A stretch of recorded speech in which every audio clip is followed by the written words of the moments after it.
E nós continuamos nesse caso agora com Márcio Fontinelli. Ele conversa ao vivo com o advogado de Pedro Turra. Boa noite, Márcio. Seja bem-vindo. Olá, Henrique. Boa noite para você e boa noite para todo mundo que está ligado com a gente no nosso Cidade Alerta. Ao meu lado, o advogado Éder Fior, que é advogado de defesa de Pedro Turra. A gente vai conversar com ele agora para ter um pouquinho mais de detalhes em relação da situação desse caso e também falar com o outro lado, o lado de Pedro Turra também, advogado representando ele. Doutor, boa noite, obrigado pela sua participação. A minha primeira pergunta é em relação à questão da cela especial, né, daquela de retirar o Pedro Turra de onde estão os outros presos, pelaquela questão da segurança que os senhores levantaram em outras situações. Isso já aconteceu? O senhor tem essa confirmação? Se ele está numa cela individual, como é que está a situação dele? Boa noite a todos. Nós precisamos fazer uma distinção. Essa designação de cela especial dá impressão de privilégios. Não é isso. Pedro teve o direito, enquanto estava no CDP, a uma cela individual, para ficar distante dos presos que o ameaçavam e garantir a integridade física dele. Agora, lá na Papuda, no CDP, que é o Centro de Detenção Provisória, é outra realidade. Embora nós, como advogado, já apresentamos outro requerimento para essa manutenção individual, ainda não temos a decisão. Henrique, o doutor Éder escuta você, então fique à vontade para conversar com ele também. Boa noite, muito obrigado pela presença ao nosso lado aqui no Cidade. Essas ameaças que o Turra pode ter sofrido na DPE, o senhor tem provas disso? Comprovação de que ele realmente foi ameaçado dentro da DPE antes de descer para a Papuda? Ter provas dentro de um ambiente prisional onde meu cliente está nas mãos do Estado é complicado.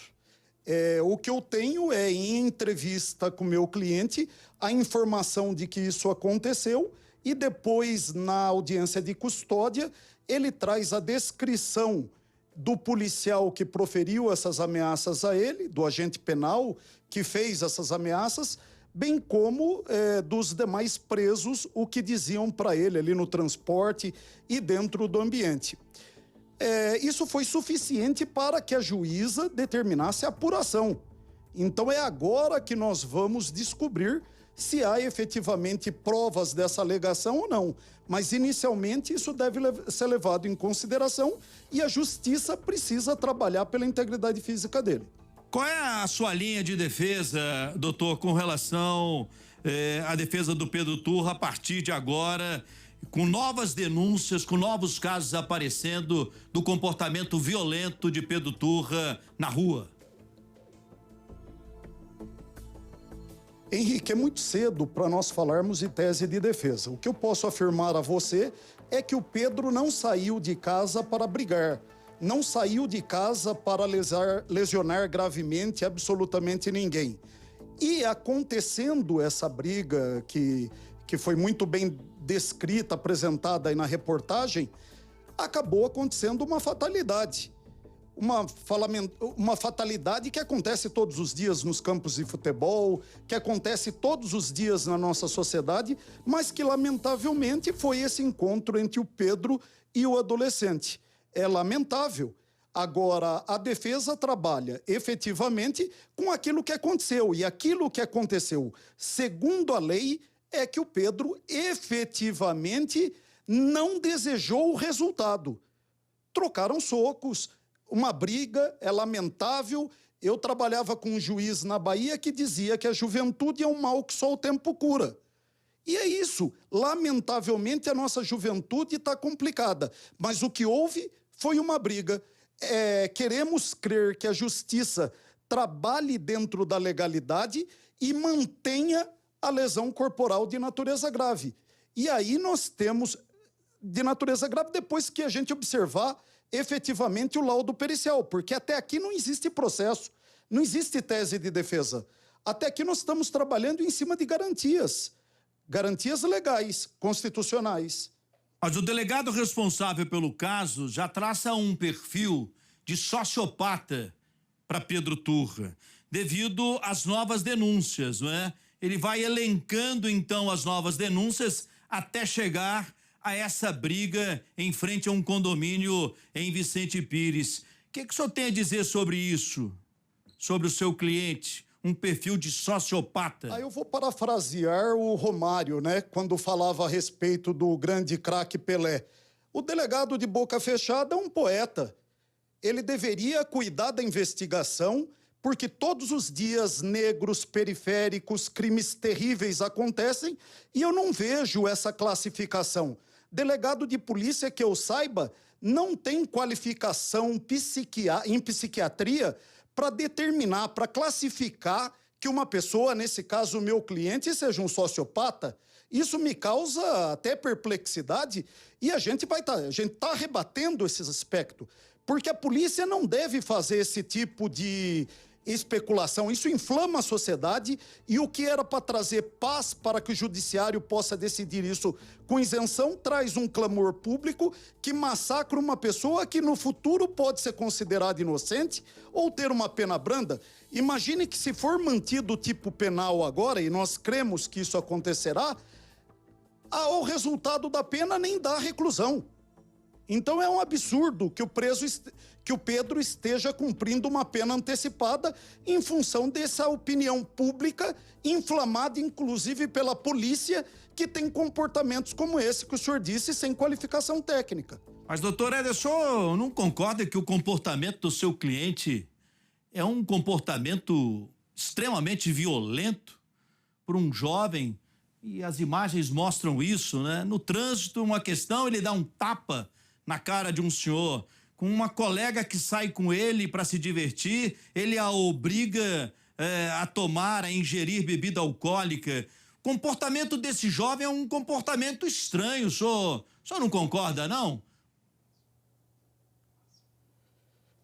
Olhe, Henrique, desse ponto de vista colocado, com as imagens que são apresentadas, eu seria leviano se não concordasse com você que não são nada socialmente correto. Agora, nós não podemos condenar alguém ou fundamentar uma prisão em fatos pretéritos. Se nós buscarmos fatos pretéritos de todos nós, pode ser que encontremos algo que não seja tão ortodoxo, tão adequado do ponto de vista social. E hoje isso vem à tona porque o Pedro foi preso. Agora, veio em que contexto? Houve ampla defesa? Houve contraditório? Eu tive a oportunidade de me certificar de que essas imagens são reais, não foram alteradas de nenhum modo? Eu acho que a gente só pode falar disso efetivamente depois. E nós estamos falando de coisas que têm 6 meses, 8 meses, que não tinha uma única ocorrência, que não tem processo, que não teve condenação. E aí nós vamos condenar ele com base nisso? Nós não sabemos se são reais, nós não sabemos até que ponto não houve truncagem de imagem. Hoje, o que fazem a título de fake news, de mensagens de WhatsApp, é absurdo, de IA. Então, pera lá, eu não estou afirmando que isso tenha acontecido, mas a defesa precisa de acesso a isso, precisa de oportunidade de contraditório, de ampla defesa, para que eu possa me manifestar adequadamente. Mas o senhor há de concordar comigo que não são apenas, entre aspas, as imagens, que são muito fortes, não é? E com a experiência que temos, a gente olha para as imagens e vê que ela é contínua, não há nenhum tipo de corte ali. Agora, o comportamento do Turra nessas situações é um comportamento que realmente chama muita atenção de todos, né? E tudo indica que estão aparecendo novas denúncias também contra ele. Nós vamos tratar de cada uma delas no seu momento oportuno, como falei, com contraditório, com ampla defesa, conhecendo o material. Eu não gostaria de ser parado no trânsito e o olho do guarda determinar se determinada pessoa está ou não embriagado. O que determina isso é um etilômetro, é o bafômetro. né? Então, o que determina se essas imagens realmente têm essa sequência, se isso aconteceu dessa forma, se não houve cortes, é uma perícia. E até agora nós não tivemos isso. Nós estamos trabalhando sobre fatos que aconteceram depois da prisão dele e que lá atrás, quando supostamente teriam acontecido, não tem nenhum processo, nenhum procedimento efetivo que tenha penalizado o Pedro. Então, até aqui, prevalece a Constituição Federal. Todos são inocentes até que haja uma sentença irrecorrível. Não há uma sentença irrecorrível. Não há processo. Não há denúncia. Pois não, Márcio.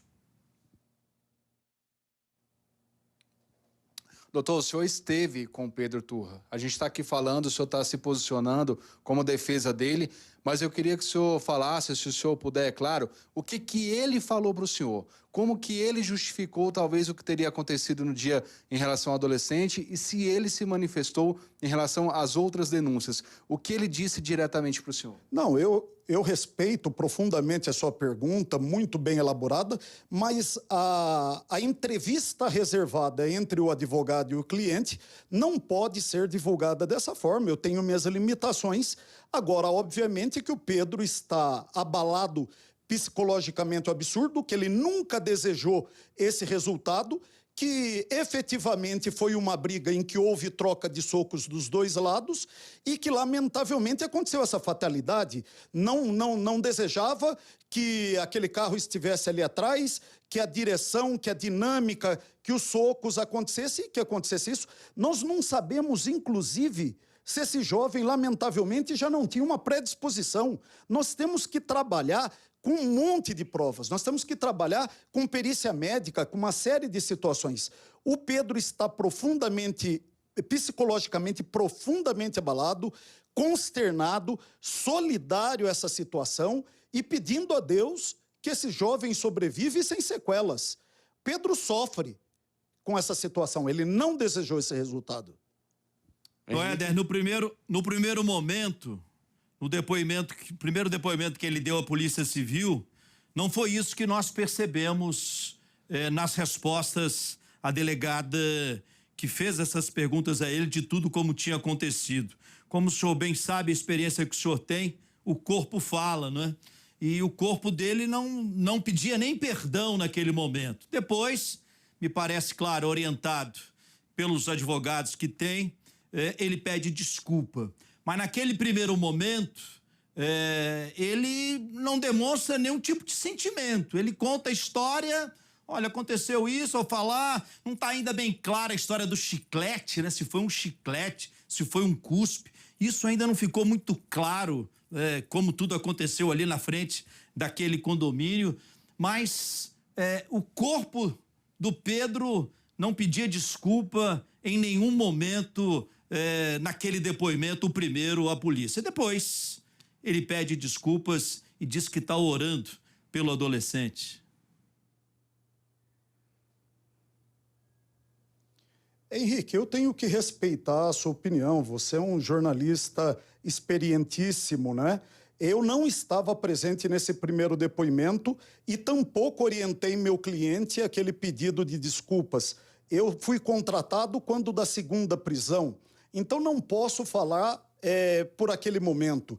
O que eu posso afirmar a você é que, respeitando a sua opinião, nós, enquanto defesa, temos uma opinião completamente diversa e acho, sim, que o pedido dele foi sincero e que o depoimento dele à delegada não revela dessa forma como o senhor detalha agora. É uma questão de ponto de vista. O meu não é o mesmo. A imagem está aí, ela fala por si só e, é claro, respeito demais o trabalho do senhor e o senhor diz aqui que entra no segundo momento, nesse caso, não apenas no primeiro momento. Deixa eu aproveitar a sua presença aqui ao meu lado, doutor Éder, para saber dos trâmites a partir de agora legais. Ele desce, está na Papuda e lá deve ficar por 30 dias, doutor, ou não? Se nós não obtivermos a revogação dessa prisão antes, ele pode ficar por muito mais. Nós não podemos confundir a prisão preventiva com a prisão provisória, temporária. né? A prisão temporária, sim, tem essa data marcada e depois o judiciário tem que dizer se prorroga ou não. A prisão preventiva não tem tempo para encerrar. O juiz deve revogar a prisão dele ou um habeas corpus no tribunal deve ser deferido, determinando que ele seja posto em liberdade. Nós acreditamos que o judiciário há de prevalecer, que a legalidade, a imparcialidade, a distância dessa opinião pública, desse clamor ocorra e a gente veja a lei ser igual para o Pedro. Como eu disse, crimes terríveis acontecem aqui no Cidade Alerta todos os dias. Eu tenho no meu escritório cliente com 2 homicídios, 15 passagens policiais e responde em liberdade. O Pedro, com 19 anos, sem processo, sem denúncia, sem contraditório, sem ampla defesa, cumprindo uma pena antecipada de prisão preventiva, que não tem tempo certo para terminar. Eu só posso considerar isso injusto. Tudo que a defesa pede é nada além daquilo que é necessário, nada além daquilo que é justo. Pois não, Márcio. Doutor, o senhor falou agora há pouco, durante a resposta do senhor, que nessas questões pretéritas, ou seja, que aconteceram antes, né, dessas denúncias que apareceram, as vítimas tecnicamente não representaram naquela época, né? A gente não tem essa informação se realmente não tem esse registro, mas baseando naquilo que o senhor falou, porque uma das coisas que foi levantado ao longo de toda essa questão do Pedro Turra é a questão das vítimas que teriam medo de fazer uma denúncia em razão justamente do comportamento dele. O senhor, como defesa, como é que o senhor vê essa questão? É igual a alegar, todo mundo pode alegar. Eu tenho uma experiência contrária. Eu entendo que toda vítima deve procurar a polícia e registrar a ocorrência. Agora, depois de um fato como esse, surgir dizendo, não, esse fato aconteceu lá atrás e eu não procurei a polícia porque tinha medo. A polícia poderia oferecer uma série de segurança a essas pessoas. Esse pedido de prisão ao Pedro poderia ter acontecido lá atrás e nós termos evitado essa situação. Então, muita coisa poderia ter colaborado para que não chegasse nesse momento. Então, se aconteceu, deveriam ter denunciado, deveria ter registrado, no mínimo, um boletim de ocorrência que provocasse a polícia a uma investigação. Nós não temos nenhuma condenação contra o Pedro. Pedro é primário.